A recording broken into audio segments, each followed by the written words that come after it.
وَلَقَدْ يَسَّرْنَا الْقُرْآنَ لِلذِّكْرِ فَهَلْ مِن مُّدَّكِرٍ۔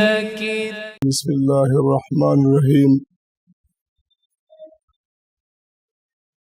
وَإِذْ أَخَذْنَا مِيثَاقَكُمْ لَا تَسْفِكُونَ دِمَاءَكُمْ وَلَا تُخْرِجُونَ أَنفُسَكُم مِّن دِيَارِكُمْ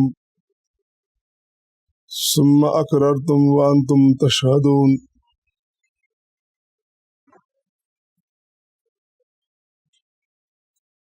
اللہ کے فضل و کرم سے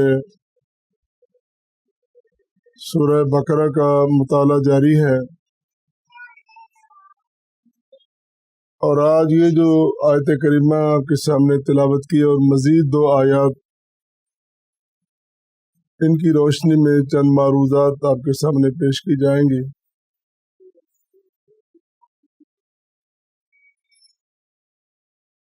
گزشتہ کئی آیات سے قوم بنی اسرائیل کا تذکرہ جاری ہے، اس پر ہونے والے انعامات، ان کی مسلسل گستاخیاں اور تلخیاں ان کی، اور ان پر نازل ہونے والی سزائیں۔ گزشتہ آیت کریمہ میں اللہ تعالیٰ نے اس قوم کو وعدہ یاد دلایا، وہ وعدہ جو بڑے پختہ طریقے سے اللہ کے ساتھ کیا گیا تھا، اور اس آیت کریمہ میں بھی ایک وعدہ یاد دلایا جا رہا ہے اس قوم کو۔ وَإِذْ أَخَذْنَا مِيثَاقَكُمْ، اور یاد کرو وہ پختہ وعدہ جو ہم نے تم سے لیا تھا۔ اگلی بات کرنے سے پہلے اس نقطے کی طرف ہمیں جانا ہے کہ وعدے کی ایفاء عہد کی اہمیت اور اس کے تقاضے کیا ہیں۔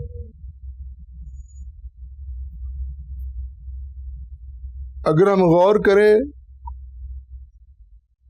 تو یہ سارا نظام وعدے پہ ہے، اعتبار پہ ہے، اعتماد پہ ہے۔ اللہ نے اپنی مخلوق سے وعدہ کیا، وعدہ لیا کہ تم یہ ذمہ داری ادا کرو اور میں تمہیں یہ دوں گا۔ تو گویا کہ سارے کا سارا نظام وعدے پہ ہے، اور یقین، تیقن اور توکل پہ ہے۔ اور اگر ایفاء عہد ہی نکال دیا جائے تو نظام ہستی باقی نہیں رہتا۔ جس طرح قرآن کریم میں رب تعالیٰ کا ارشاد ہے، وَأَوْفُوا بِعَهْدِي أُوفِ بِعَهْدِكُمْ وَإِيَّايَ فَارْهَبُونِ،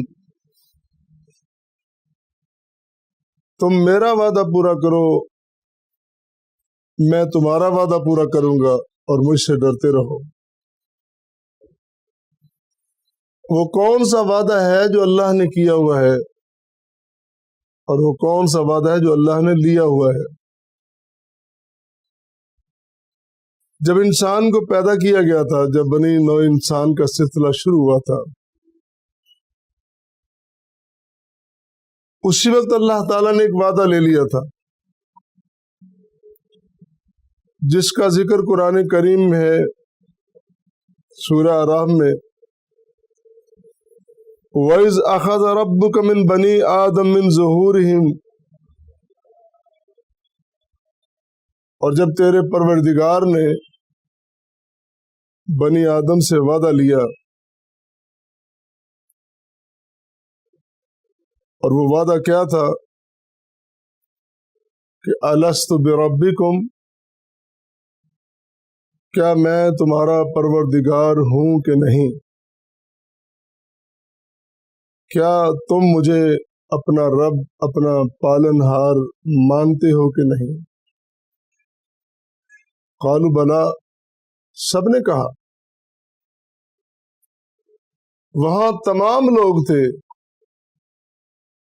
انبیاء کرام بھی، امت کا نیک طبقہ بھی، صلحاء اولیاء بھی،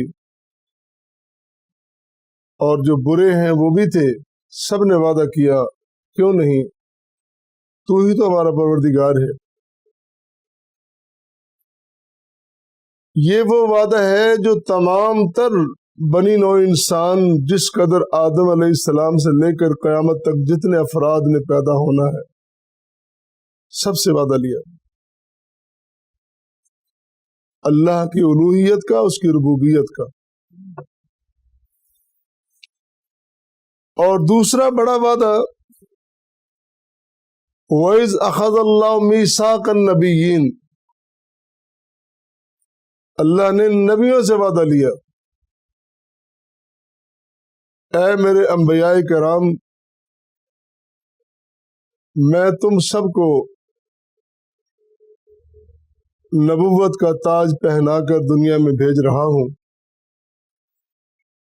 تم اپنی اپنی باری پہ نبی بنو گے، اور میں تمہیں کتاب بھی دوں گا، حکمت بھی دوں گا۔ پھر ثم جاءکم رسول مصدق، پھر ایک ایسا رسول آئے گا جو تصدیق کرے گا تمہاری کتاب کی، تمہاری حکمت کی، تمہاری نبوت کی، تمہاری تعلیمات کی تصدیق کرے گا، اور پھر وہ اپنی بات کرے گا جو اس کے ذمہ لگائی گئی ہے۔ تو تمہاری ذمہ داری یہ ہے، لَتُؤْمِنُنَّ بِهِ وَلَتَنْصُرُنَّ، تم سب نے ایمان بھی لانا ہے اور اس کی مدد بھی کرنی ہے۔ یہ وہ وعدہ ہے جو اللہ تعالیٰ نے انبیاء کرام سے لیا۔ اب اتنے بڑے وعدے کر کے انسان دنیا میں آیا ہے، اور اتنی بڑی ذمہ داری لے کے، اس کو چاہیے کہ وہ اپنی ذمہ داری کو نبھائے اور پورا کرے۔ نبی کریم صلی اللہ علیہ وسلم نے فرمایا، لا ایمان لمن لا عہد لہ،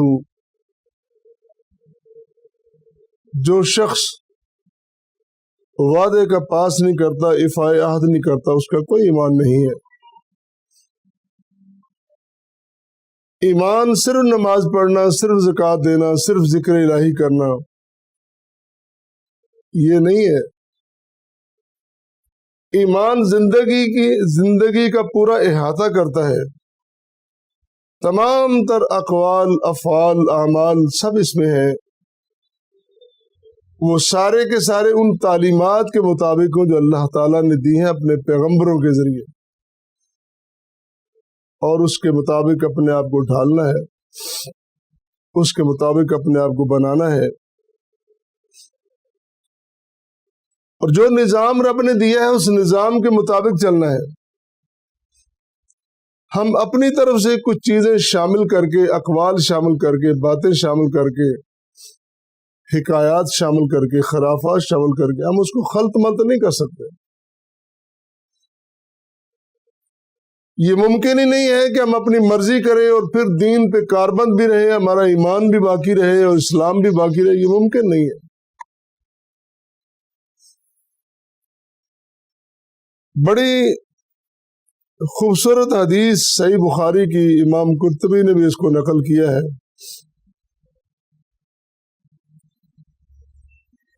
کہ حضرت عثمان بن مظعون رضی اللہ تعالیٰ عنہ،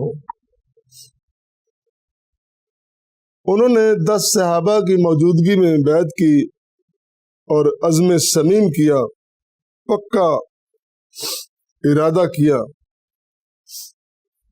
کہ وہ آج کے بعد صحیح لباس نہیں پہنیں گے، عمدہ لباس نہیں پہنیں گے، بوریا پہنیں گے، اور صحرا میں جنگلوں میں گھومیں گے، گھر بھی نہیں جائیں گے، اور پھر گوشت بھی نہیں کھائیں گے اور اپنی عورتوں کے پاس بھی نہیں جائیں گے۔ اب یہ بظاہر بڑی زبردست بات ہے کہ بندہ گوشہ نشین ہو جائے، دنیا سے کنارہ کر لے، کتنی بڑی بات ہے کہ اللہ ہی اللہ کرتے رہنا ہے، دنیا داری کی طرف توجہ نہیں ہے، اچھے کپڑے بھی نہیں پہننے، میلے کپڑے پہننے، بوریا نشین ہو جانا ہے، دنیا سے کنارہ کش ہو گیا، اپنے آپ کو تگ دیا اس نے دین کے لیے، اسلام کے لیے، شریعت کے لیے۔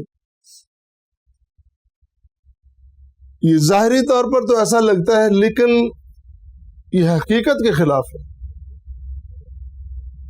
یہی بات، یہی خبر جب پیارے پیغمبر علیہ الصلوۃ والسلام کو ملی تو آپ عثمان کے گھر چلے گئے۔ گھر گئے تو دیکھا وہ گھر میں نہیں ہے، پوچھا کدھر ہے؟ نہیں ہے گھر میں۔ ان کی زوجہ سے، بیوی سے پوچھا کہ وہ کدھر ہے؟ وہ گھر نہیں ہے۔ آپ نے فرمایا کہ مجھے یہ خبر ملی ہے کہ اس نے ایسا ایسا کہا ہے۔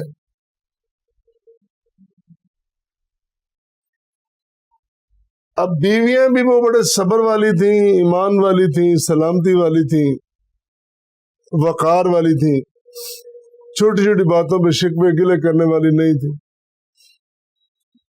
اب وہ چاہتی نہیں کہ میں اپنے خاوند کی وہ بات بیان کروں، لیکن رسول اللہ صلی اللہ علیہ وسلم کی ذات اقدس کا تقاضا ہے کہ وہ جھوٹ بھی نہیں بول سکتے، سچ بیان نہیں کر سکتے، جھوٹ بول نہیں سکتے، خاوند کی وہ شکایت نہیں کر سکتے۔ تو انہوں نے بڑے محتاط لفظوں میں سنا یہ بات کہی کہ یا رسول اللہ صلی اللہ علیہ وسلم، جو آپ نے سنا ہے صحیح سنا ہوگا، زیادہ باتیں نہیں کی انہوں نے، اتنی بات جو آپ نے سنا ہے ٹھیک سنا ہوگا۔ اللہ اکبر، اللہ اکبر۔ آپ صلی اللہ علیہ وسلم نے فرمایا عثمان کو کہنا، جب عثمان گھر میں آئے رضی اللہ تعالیٰ عنہ، اس کو کہنا کہ تم میری سنت کی مخالفت کر رہے ہو، یہ جو کچھ تم نے کہا ہے یہ میری سنت کی مخالفت کر رہے ہو۔ کیا تم نے میری ملت کو چھوڑ کر کسی اور ملت کو اختیار کر لیا ہے؟ میری شریعت کو چھوڑ کر کوئی نیا راستہ اختیار کر لیا ہے؟ اور میرے بارے میں تم جان لو کہ میں نماز پڑھتا ہوں، میں سوتا بھی ہوں، روزہ رکھتا ہوں، افطار بھی کرتا ہوں، میں اپنی عورتوں کے پاس بھی جاتا ہوں، اپنے گھروں میں پناہ بھی لیتا ہوں۔ تم نے کہا نا کہ میں گھر نہیں لوٹوں گا، جنگل میں رہوں گا، میں عورت کے پاس نہیں جاؤں گا، میں گوشت نہیں کھاؤں گا، میں یہ کروں گا وہ کروں گا، میرے بارے میں یہ سارے کام کرتا ہوں اور میں گوشت بھی کھاتا ہوں۔ اور پھر فرمایا فمن راغب عن سنتی فلیس منی، جس نے میری سنت سے انحراف کیا اس کا میرے ساتھ کوئی تعلق نہیں۔ کتنی بڑی بات اپنے صحابی کو کہہ رہے ہیں۔ یہ صرف عثمان بن مظعون کے لیے بات نہیں ہے رضی اللہ تعالیٰ عنہ، یہ تو پوری انسانیت کے لیے سبق ہے، پوری امت مسلمہ کے لیے سبق ہے کہ تم نے ایسے زندگی گزارنی ہے۔ تم نے دین کو خلط ملط نہیں کر دینا، دین کو آپس میں ملا نہیں دینا، سچے سچے دین کے ساتھ تم نے یہ ملاوٹ آمیزش کا کام نہیں کرنا کہ اپنی مرضی سے باتیں شامل کرنا۔ اور یہی وہ بات ہے جو اللہ تعالیٰ بنی اسرائیل کو کہہ رہے ہیں، اے قوم بنی اسرائیل، تم نے میرے ساتھ وعدہ کیا ہوا ہے، اپنے وعدے کو یاد کرو۔ تم کس طرح اس وعدے کو توڑ سکتے ہو، کس طرح بے وفائی کر سکتے ہو، بد عہدی کر سکتے ہو۔ تو یہ قرآن کریم میں اگرچہ سبق ان کے لیے ہے، لیکن یہ پوری ملت کے لیے، پوری قوم کے لیے، پوری امت کے لیے، پوری انسانیت کے لیے سبق ہے، اور یہ آخر تک یہ سبق چلنا ہے۔ یہ سبق یہ ایک جگہ رکنے والا نہیں ہے۔ تو یہ ساری جو چیزیں ہیں ان سب کو ملوز خاطر رکھنا ہے، ان کو خلط ملط نہیں کر دینا ہے۔